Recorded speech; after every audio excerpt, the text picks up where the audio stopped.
भगवान आखिर अपने भक्तों को निर्धन क्यों रखता है? एक बार नारद मुनि ने भगवान से ये प्रश्न किया।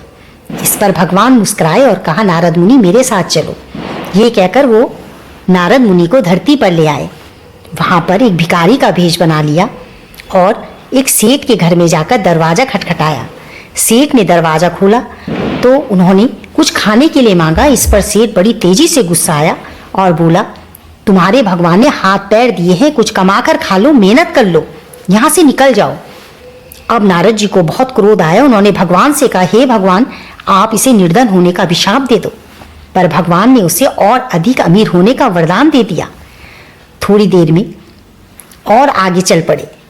रास्ते में एक कुटिया थी, वहां पर एक बुढ़िया रहती थी। बुढ़िया के पास गुजर बसर करने के लिए सिर्फ एक गाय थी।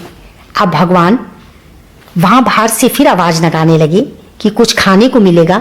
इस पर बुढ़िया माता दौड़ी दौड़ी आई और बड़े प्यार से, इज्जत से उन्हें अपनी झोपड़ी में ले गई और आदर सत्कार करते हुए दूध का एक गिलास भरकर ले आई और दोनों को बड़े प्यार से दूध पकड़ाया और कहा, प्रभु मेरे पास और कुछ भी नहीं देने के लिए।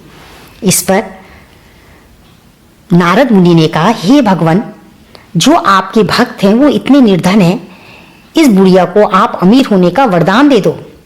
इस पर भगवान ने उस बुढ़िया को उसकी गाय का मर जाने का अभिशाप दे दिया। ये देखकर नारद मुनि को तो क्रोध ही आ गया। उन्होंने कहा, हे भगवान, आखिर आपका कैसा न्याय है? इस पर भगवान मुस्कुराए और बोले, इस बुढ़िया की मृत्यु कुछ दिनों में होने वाली है। अगर इसकी गाय इससे पहले नहीं मरी तो मृत्यु के समय इसका सारा ध्यान अपनी गाय पर ही अटक जाएगा कि इसकी सेवा कैसे होगी, और ये अगले जन्म में गाय योनि में आ जाएगी। और मैं चाहता हूं ये सीधे बैकुंठ धाम में आए। उधर उस सेठ को मैंने अधिक धनवान होने का इसीलिए वरदान दिया क्योंकि अगले जन्म में वो तिजोरी के नीचे का सांप बनेगा।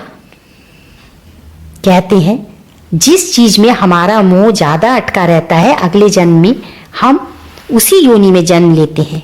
इसलिए जहां तक हो सके सिर्फ परमात्मा पे ही अपना ध्यान लगाएं। राधे राधे।